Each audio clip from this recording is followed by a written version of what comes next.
세상 소망 다 사라져가도 주의 사랑은 끝이 없으니 살아가는 이 모든 순간이 주 은혜임을 나는 믿네. 세상 소망 다 사라져가도 주의 사랑은 끝이 없으니. 사무엘하 16장 9절부터 14절까지의 말씀을 가지고 고난 중 기억해야 할 영적 명제라는 제목으로 하나님 말씀 같이 나눕니다.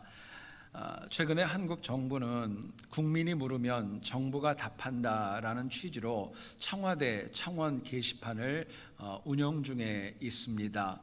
그런데 특별히 올해 있었던 월드컵 대회 때 이 청와대 청원 게시판에 엄청나게 많은 글들이 폭주하였다고 합니다.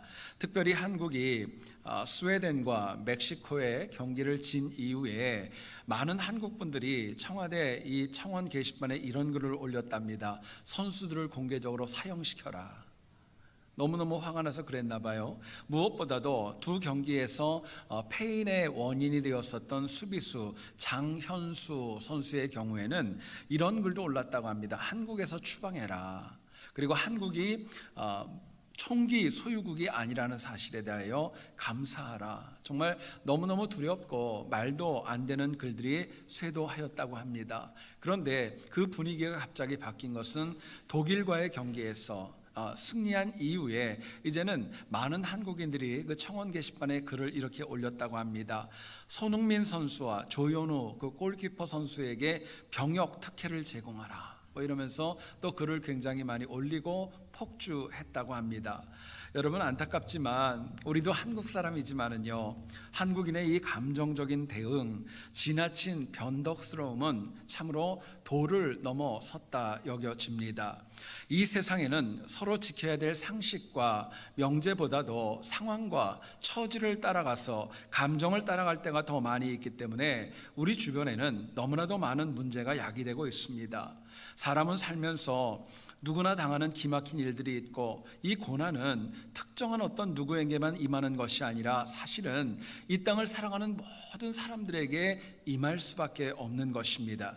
그렇기 때문에 하나님을 믿는 기독교인만이라도 세상의 상식 또 고난 중에 지켜야 될 영적인 명제를 붙잡는다면 세상은 더욱더 나아질 것이고 변덕스럽게 오락가락하지는 않을 것입니다. 오늘의 문제가 있다면 기독교인들조차 고난 가운데 가져야 될 영적인 명제가 너무나도 불확실하고 못 붙잡고 살아가는 것, 그것이 아픔이고 문제입니다. 본문을 보면 다윗에게 압살롬의 반역이 일어났습니다. 생각해 보세요. 친아들이 아버지를 죽이겠다고, 아버지의 왕권을 차지하겠다고 반역을 일으켰습니다. 개인적인 것뿐만이 아니라 국가적으로도 엄청난 고난이었고, 이에 다윗은 압살롬을 피해서 울면서 머리를 풀고 맨발로 피난길을 오를 정도로 고난의 시간이 다가왔습니다. 그러는 가운데 지난주에 두 명이 찾아왔다고 말씀을 드렸어요. 한 명은 시바라는 사람이었는데, 이 사람은 나름대로 호의를 베푸는 척하고 다가왔지만 알고 보니까 자기의 주인이었던 무비보셋을 비방하고 재산을 챙기기 위해 다윗에게 나와왔습니다. 또 한 명은 베냐민 지파의 시므이, 오늘 본문에 등장하는 영혼입니다. 다윗에게 온갖 욕설과 저주를 퍼부으며 계속 따라오고 쫓아왔습니다.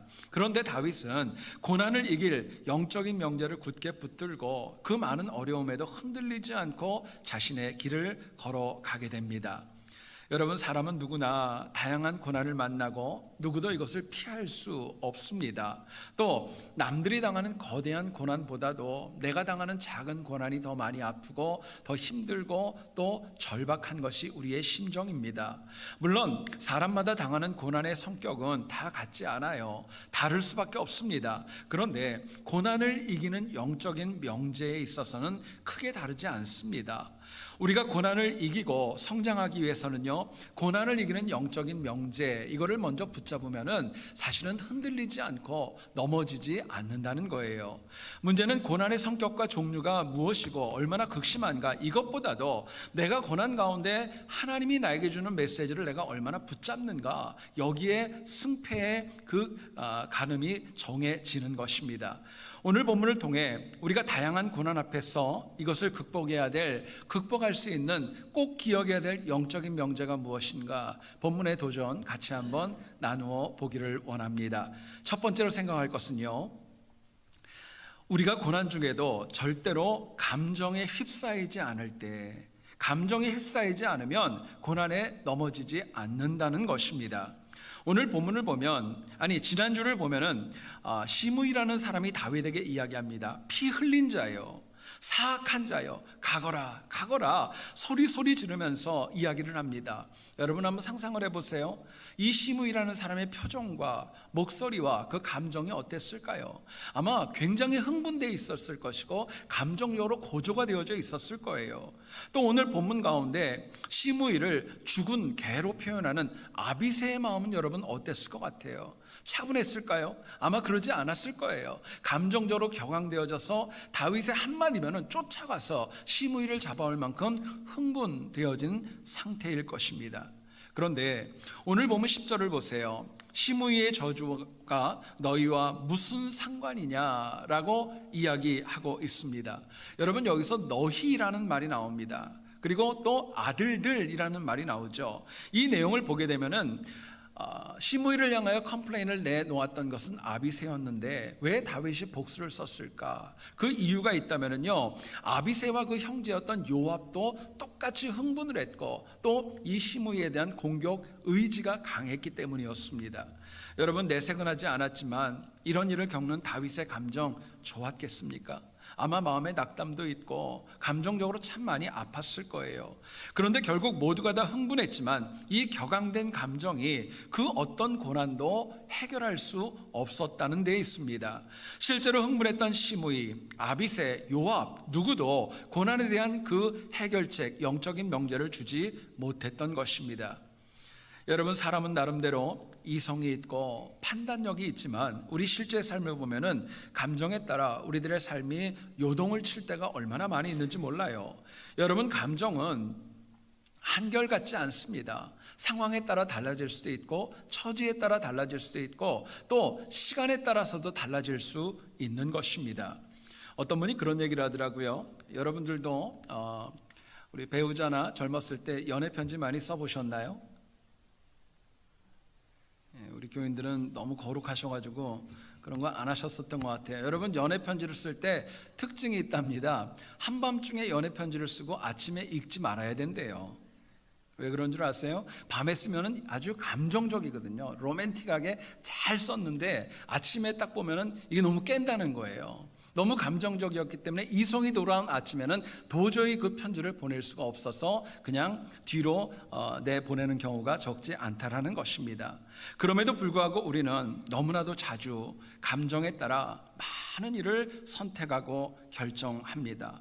여러분, 감정에 문제가 있습니다. 더 멀리 보지 못합니다. 본질을 보지 못합니다. 눈에 보이는 것만 집착하기 때문에 고난 앞에 이길 수 없다는 거예요.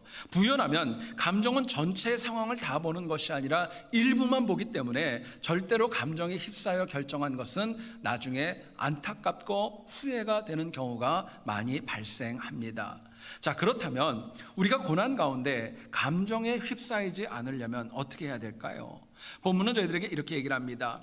우리가 처한 상황과 처지에서 감정보다는 하나님의 시각을 가질 때, 하나님의 관점을 가질 때 고난을 넉넉히 이길 수 있다고 말씀합니다. 오늘 본문 10절을 보면은요, 다윗은 그런 얘기를 합니다. 시므이가 저주하는 것은 하나님께서 하게 하신 것이다 이야기를 해요.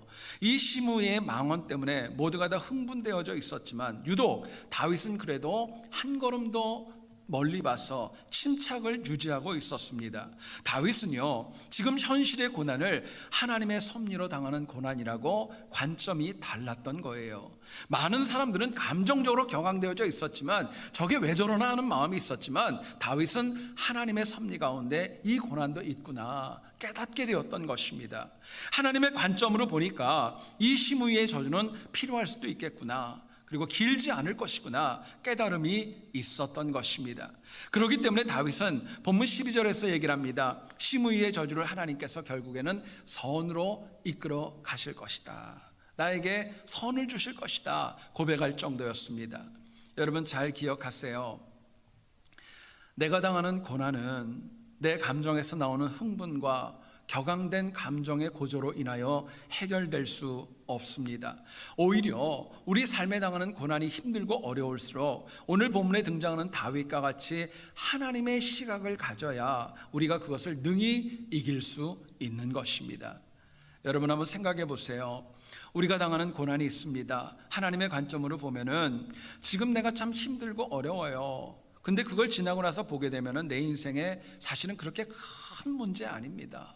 내 평생 가운데 고난당하는 시간 길지 않아요. 너무 힘들지만 지나고 보면 짧은 시간이고 또 지나고 보면 큰일도 아니고, 어쩌면 내가 이전에 당했던 고난과 아픔을 기억해 보면 그때보다는 지금은 아무것도 아닌데 내가 힘들고 아파할 때가 있는 것입니다. 결국 하나님의 관점을 가지면 미래에 다가오는 고난도 우리는 넉넉히 이겨나갈 수 있는 것입니다. 그런데 사람은 대부분이 그래요. 지금 당하는 고난이 크건 작건 간에 내가 원하는 대로 되지 않으면 부정적이 됩니다. 비관적이 됩니다. 낙담합니다. 그렇기 때문에 고난에 넘어지게 되면 결국에는 얻는 것 없습니다. 모든 것 다 잃어버릴 수밖에 없는 것이 자명한 이치입니다. 그렇기 때문에 저는 여러분들이 어려울수록 더 하나님의 관점, 믿음의 관점으로 고난을 이겨나갈 수 있기를 간절히 소원합니다. 성경을 보면 바울이 3차 선교 사역을 마치고 예루살렘으로 올라갈 계획을 세웁니다. 그런데 너무나도 많은 사람들이 이 바울에게 찾아와서 얘기를 합니다. 예루살렘에 올라가지 마십시오. 지금 가시면 핍박을 당하고 박해를 당하고 어쩌면 생명의 위협을 받을 수도 있을 것이다 이야기를 합니다. 실제로 바울은 자신이 사역을 하는 가운데 얼마나 많은 어려움이 있었나요? 환난도 있고 핍박도 있고 매도 얼마나 많이 맞았어요. 죽음의 위기도 너무나도 많이 있었습니다. 인간적으로 여러분 누가 매 맞는 거 좋아하겠어요? 핍박받고 욕먹는 거 누가 좋아하겠어요? 또 심리학자들은 그런 얘기를 합니다. 여러분 어떤 매를 맞더라도 과거에 맞아본 사람이 매 앞에 더 공포가 있대요. 왜냐하면 경험이 있기 때문에 그런 거예요. 근데 이 바울은 그 많은 아픔이 있었는데도 무릅쓰고 누구나 말려도 예루살렘을 향해 묵묵히 올라갑니다. 사람들의 관점으로 보게 되면은 예루살렘에 올라가면 고난과 박해가 기다리고 있기 때문에 안 가야 맞는 거예요. 그런데 이 바울의 입장에서는요, 예루살렘에 올라가면은 하나님이 예비하신 로마로 가는 길이 열려 있기 때문에, 미래에 대한 비전이 더 열려 있기 때문에 바울은 오히려 힘있게 예루살렘을 향해 고난의 길로 하나님 관점을 가지고 올라갈 수 있었던 것입니다. 여러분, 그리고 그렇게 하나님의 관점을 가진 바울은 고난을 이겼고 그 승리가 여기에 있는 저와 우리에게까지도 복음이 증거되어진 것입니다. 예수님께서는 요한복음 16장 33절에서 말씀합니다. 세상에서는 너희가 환난을 당하나 담대하라, 내가 세상을 이기었노라 말씀하세요. 예수님은 저희들 각자에게 분명히 얘기를 합니다. 너희가 환난이 있다는 거 알아, 고난이 있다는 것도 알아, 아픔이 있다는 것도 알아. 근데 내가 이미 그것을 이겼어. 저희들에게 말씀합니다. 그렇기 때문에 내가 좀 부족하고 연약해도 이 말씀을 믿고 하나님의 관점으로 세상을 살아갈 때 고난을 능히 이겨 나갈 수 있는 것입니다. 여러분, 여기 있는 우리는 다 너무 잘 아는 사실이 있어요. 눈앞만 보는 관점, 감정으로는 아무것도 할 수 없다는 것 제가 말씀드리지 않아도 여러분들 잘 알아요. 그러므로 힘들고 어려워도 하나님의 관점으로 바라볼 수 있도록 나를 바꾸는 훈련이 필요합니다. 내가 의도적으로라도 내 관점과 내 시각과 내가 미래를 보는 그 모든 것들이 바뀌어야 마땅한 것입니다. 여러분, 실제로 고단하고 힘든 세상에서 하나님의 관점으로 살아가는 것은 선택이 아닙니다. 필수입니다. 그래야 이기는 거예요. 2차 세계대전 때 유명하게 쓰인 책 가운데 안내의 일기라는 책이 있습니다. 이 책은 안내라고 불리우는 여자아이가 있었는데 이 아이는 유대인 소녀였습니다. 나이가 불과 14살밖에 되지 않았는데 무려 2년 동안이나 독일 나치의 감시를 피해가지고 몰래 기록했던 일기가 책으로 발간이 되면서 엄청난 화제를 얻게 되었습니다. 당시 여자아이는 그 10대 아이였었지만은요, 죽음의 공포가 시시각각 다가오는 가운데에서도 그 안내의 일기에 이런 글이 있습니다. 잘 들어보세요. 상황이 너무도 어렵지만 하늘을 우러러보면 모든 것이 다 원래대로 돌아갈 것 같은 믿음이 생깁니다. 언젠가는 이 잔인한 상황도 끝나고 세계에 다시 평화가 시작될 수 있을 것이라 저는 확신합니다. 아이인데 얘기를 하는 거예요. 14살짜리 소녀였지만 안내는 극심한 고난 중에서도 눈앞에 보이는 현실과 상황에 넘어지고 낙담하지 않았습니다. 오히려 좀 더 멀리 보고 좀 더 온전한 미래를 바라보면서 2년 동안 하루하루의 삶을 믿음으로 이겨 나아갔던 것입니다. 여러분, 우리가 이민자로 이 땅을 살아갈 때 누구에게도 말 못할 고민들이 아마 하나씩은 있을지 모르겠어요. 다양하고 복잡한 고난으로 힘겨워서 누구에게 말도 못하고 정말 힘겹게 하루하루 살아갈 수도 있습니다. 여러분, 그러면 그럴수록 꼭 기억하세요. 마치 안나와 같이, 그리고 다윗처럼 좀 더 멀리, 좀 더 온전한 하나님의 관점을 바라볼 때 우리의 고난은 나중에 간증이 될 줄을 믿습니다. 여러분, 실제로 고난은요, 내가 어떤 관점을 가지느냐에 따라서 고난으로 끝날 수도 있고 미래의 승리로 바뀔 수도 있는 것입니다. 여러분, 그렇기 때문에 고난 중이라도 이처럼 하나님의 관점으로 바라보는 영적인 명제를 가지고 있는 영혼은 절대로 넘어지지 않습니다. 그렇기 때문에 우리의 매일의 삶이 때로 힘들고 고달퍼도 더 이상 감정이 아니라 하나님을 향한 관점, 하나님의 관점으로 잘 무장되어져서 우리의 삶에 있는 고난에 넘어지지 않고 승리하는 우리 모두 될 수 있기를 주님의 이름으로 축원드립니다. 두 번째의 명제가 있습니다. 고난은 항상 끊이지 않고 계속된다는 것입니다. 고난은 계속 이어진다는 거예요. 오늘 본문을 보면 다윗은 압살롬에게 쫓기고 있습니다. 근데 이것이 어느 날 갑자기 그냥 툭 튀어나오듯이 발생한 고난이 아니라는 데 있습니다.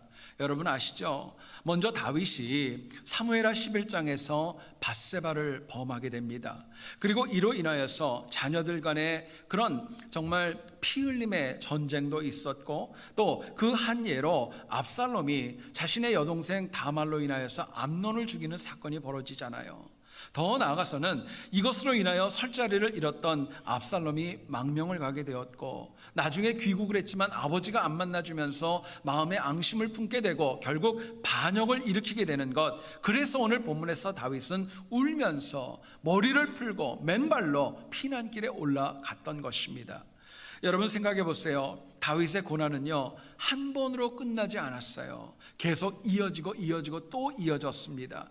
그리고 그렇게 쌓이고 누적된 고난으로 인하여서 다윗과 그 신하들은 엄청난 고난의 시간을 맞닥뜨려야 했던 것입니다.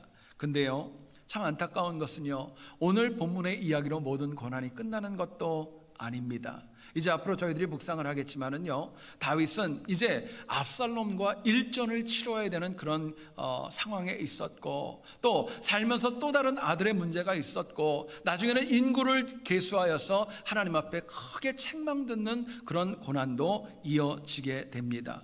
결국 다윗의 인생에는 고난이 끊이지 않고 그 위대했던 하나님의 백성에게도 이어지고 있었다는 사실이에요. 시편 90편 10절을 보면 모세가 우리에게 이런 얘기를 합니다. 우리의 연수가 70이요 강건하면 80이라도 그 연수의 자랑은 수고와 슬픔뿐이요 신속이 가니 우리가 날아가나이다 말씀합니다. 여러분, 우리 인생에 수고와 슬픔이 참으로 가득합니다. 적지 않아요. 그리고 제가 한번 물어봅니다. 여러분, 시간이 빠릅니까? 아니면 느립니까?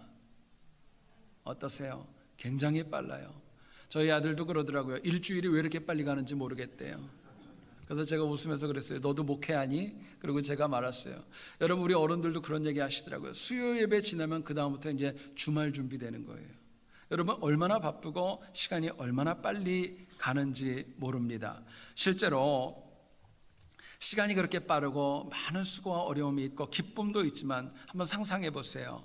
우리가 살아오면서 지금은 내가 모든 게 다 완벽해, 모든 게 평탄해, 나는 걱정이 없어, 나는 너무너무 좋아, 그럴 때가 과연 얼마나 있을까요? 많지 않을 거예요. 다만 정도의 차이가 있을 뿐 항상 고난과 아픔과 또 하나님의 회복해 하심과 믿음과 기쁨은 계속적으로 반복되고 있습니다. 또 이 영적인 명제는 앞으로도 끊임없이 지속되는 고난과 기쁨과 하나님의 회복, 이것은 우리가 하나님 나라에 가는 그날까지 누구나 예외 없이 반복되어질 것입니다. 자, 그렇다면 우리의 삶에 고난이 끊이지 않고 반복되기에 우리가 어떻게 살아가야 될까? 본문은 저희들에게 이렇게 말씀합니다.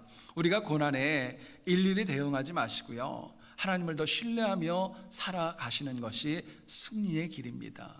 오늘 본문을 보세요. 시므이는 다윗이 사울의 가문 자신의 지파를 멸족시켰다고 오해를 했습니다. 하나님이 하셨지만 다윗이 했다고 생각을 했어요. 그래서 본문 13절을 보면 감히 여호와의 기름 부음 받은 자를 향하여서 먼지를 날리고 돌을 던지면서 갖은 욕설과 저주로 따라오면서 괴롭게 했던 것입니다. 여러분 그렇다면 생각해 보세요. 제일 먼저 흥분해야 될 사람이 사실은 다윗 아니겠습니까? 그런데 직접 자신이 가서 심판하든지 아니면 부활을 시켜서 시므이를 죽여도 누가 뭐라 그러겠어요. 근데 오늘 본문을 보면은 다윗은요, 시므이의 저주와 행동에 그렇게 대수롭지 않게 일일이 대응하지 않는 모습으로 나아갑니다. 이유가 있습니다.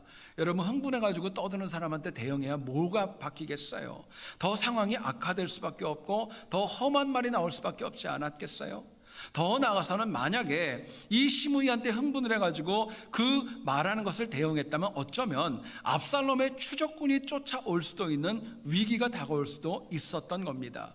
그렇기 때문에 다윗은요, 그냥 시므이가 떠들던 말던 간에 그냥 대응하지 않았고 철저하게 하나님만 붙들고 앞으로 나아갔던 것입니다. 그렇기 때문에 본문 14절은 얘기를 합니다. 그렇게 만약에 대응했다면 다툼도 있었을 거예요. 근데 일일이 대응하지 않고 하나님을 신뢰하며 나아갔을 때 모든 일행이 쉴 수 있는 그 안식의 시간을 짧지만 그것을 향해 나아갈 수 있었던 것입니다. 여러분 한번 잘 들어보세요. 사람이 살면서 우리 주변에 있는 사람들, 특별히 멀리 있는 사람이 아니라 가깝게 여긴 사람이 나를 공격하고 나를 비판하면 참 많이 힘들고 참 아픈 거 당연하지 않겠어요? 그런데 생각해 보면 주변 사람의 공격은 갑자기 이루어진 거 아닙니다. 오늘 마치 정말 이 시므이의 아픔이 있었던 것처럼 계속적으로 쌓인 그런 아픔과 누적된 과거가 있었던 거예요. 내가 잠깐 사과하고 나를 비판하는 것을 수용한다 할지라도 상대방의 마음이 그렇게 쉽게 누그러드는가? 그렇지 않아요. 그렇기 때문에 상대방의 공격이 있을 때 일일이 대응할 것이 아니라 오히려 우리가 하나님 앞에 내가 더 신실하게 하나님을 의지하며 나아가는 결단이 더 필요한 것입니다. 이유가 있습니다. 하나님을 신뢰할 때 하나님께서 그 사람과 나와의 쌓였던 오해와 갈등을 하나님의 방법대로 풀어주시기 때문에 그래요. 여러분 이처럼 고난은 하나님께서 개입하시고 하나님께서 풀어주셔야 그 고난은 온전하게 되는 것이지 내가 일일이 대응한다고 해결되는 것은 아무것도 없다는 거예요. 여러분 그렇기 때문에 간절히 부탁드립니다. 고난을 당하십니까? 갈등이 있습니까? 그러면은요 여러분들이 해결하려고 하지 마시고요 하나님 앞에 맡길 수 있기를 원합니다. 그냥 맡기세요. 그리고 내가 지켜야 될 자리 지키면 하나님의 시간에 하나님의 방법대로 하나님의 사람을 통해 문제는 해결되어지는 것입니다. 여러분 엘가나라고 하는 사람이 있었죠. 사무엘의 아버지였습니다. 한나를 사랑했지만 한나는 자녀가 없어서 언제나 그 마음에 아픔과 안타까움이 있었습니다. 우리 이 시대와는 다르게 당시 한나가 있었던 시대에는 자녀가 없으면 하나님 앞에 저주를 받은 것으로 여겨질 정도로 큰 상처가 있었습니다. 게다가 분인나라고 하는 여인의 격동은 더 많은 아픔을 그 마음에 주었어요. 여러분, 그럴 때 한나는요, 분인나와 일일이 말싸움하지 않았어요. 말대응하지 않았어요. 오히려 실로에 있는 하나님의 언약궤에 가서 하나님을 의지하고 엎드리고 기도했던 것입니다. 극심한 고난이 있었지만 하나님 앞에 신뢰했던 그 한나에게 여러분, 누구를 선물로 주셨나요? 바로 그 유명한 사무엘이 한나를 통해 이 땅에 태어나게 되었던 겁니다. 여러분, 우리 신앙인들은 설교를 통해서 주변 사람들의 권면을 통하여서 고난 중 하나님만 신뢰해야 된다는 것 너무너무 잘합니다. 머리로는 잘합니다. 모르지 않습니다. 그런데 우리는 좀 억울한 일을 당하고 내가 아픈 일을 당하고 내가 좀 오해를 받게 되면 일일이 대응하려고 하고 일일이 설명하려고 하고 그러다 보니까 문제가 더 커질 때가 더 많이 있습니다. 여러분, 고난을 이길 힘을 우리가 받았지만 여전히 고난을 짊어지고 다니는 영혼도 적지 않은 거예요. 근데 여러분, 정말 힘드시면은요, 내가 정말 고난 앞에 너무 안타깝고 도저히 감당이 안 되면은요, 대응하지 마세요. 엎드리세요.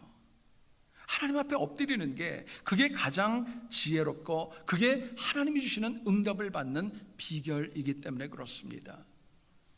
어떤 직장인이 회사에서 갑작스럽게 해고 통보를 받았습니다. 직장을 찾아봐도 직장이 구해지지 않았고 너무너무 힘들어서 아내에게 얘기를 합니다. 죽고 싶다고, 너무너무 괴롭다고 이야기를 합니다. 아내가 남편에게 이런저런 많은 권면을 하다가 마지막으로 이런 얘기를 했습니다. 내가 당신을 보니까 너무너무 어렵고 힘들어하는데 딱 한 가지를 안 한 게 있다고. 남편이 물어봅니다. 뭘 안 했냐고. 아내가 지혜롭게 얘기를 합니다. 당신을 보니까 하나님 앞에 간절하게 목숨 걸고 기도하지 않았다고 이야기를 했어요. 여러분, 이 남성이 아내의 말을 들어보니까 너무 맞는 말이었어요. 그리고 이제 작정하고 기도하기 시작합니다. 놀랍게도 기도하는 가운데 정말 자신을 해고했던 상사에 대한 분노도 풀리고 세상에 대한 미움도 사라지면서 더 중요한 것은 하나님이 그 영혼의 마음에 어떤 사업을 해야 될지에 대한 지혜도 공급해 주셨습니다. 내용을 보니까 이런 거예요. 과거 본인이 직장을 다닐 때 타주로 이렇게 출장을 할 때 보니까 비싼 호텔은 너무너무 깨끗하고 좋았는데 또 좀 지저분하고 싼 그런 호텔에 가면 너무 지저분하고 상황이 안 좋았던 거예요. 그래서 이분이 나름대로 아이디어를 얻습니다. 가격도 저렴하고 깨끗한 호텔을 좀 찾으면 좋겠다. 그래서 그런 호텔 체인업을 시작을 하게 됩니다. 여러분, 그렇게 시작한 호텔이 뭐냐? 우리 주변에도 많이 볼 수 있는 홀리데이 인 호텔 있죠. 여러분, 그렇게 이 호텔이 시작되어졌다고 합니다. 생각해 보세요. 우리가 이 땅을 살면서 내 삶이 이전보다 좋아지기보다는 더 고달파지고 더 아파지고 더 막히는 것 같고 더 안타까운 이유가 있습니다. 고난은 과거부터 쌓여진 그런 아픔으로 나를 공격해 오는데 우리는 하나님을 이전보다 더 의지해야 되는데 오히려 덜 의지하기 때문에 더 힘들어지고 아파지는 거예요. 과거로부터 누적된 고난을 이길 힘은 내 안에 있지 않습니다. 사람들의 조언에도 없습니다. 세상의 지혜도 없습니다. 베스트셀러 책 안에 있는 것도 아닙니다. 오히려 그동안 축전된 고난의 이 아픔과 부담은 철저하게 하나님 안에 해결책이 있습니다. 하나님 의지할 때, 하나님 신뢰할 때 그 답이 열리는 거예요. 여러분, 간곡히 부탁드립니다. 힘들고 어려울 때 더 하나님을 의지하는 것이 지혜의 모습입니다. 승리의 비결입니다. 저는 여러분들이 어떤 고난이 있는지 저는 정확히 잘 모릅니다. 그러나 하나님은 아실 거예요. 그 고난 중에도 세상이 아니라 사람이 아니라 하나님만 의지함으로 인하여서 그 영적 명제를 가지고 승리하는 우리 모두 되어질 수 있기를 다시 한번 주의 이름으로 축원드립니다.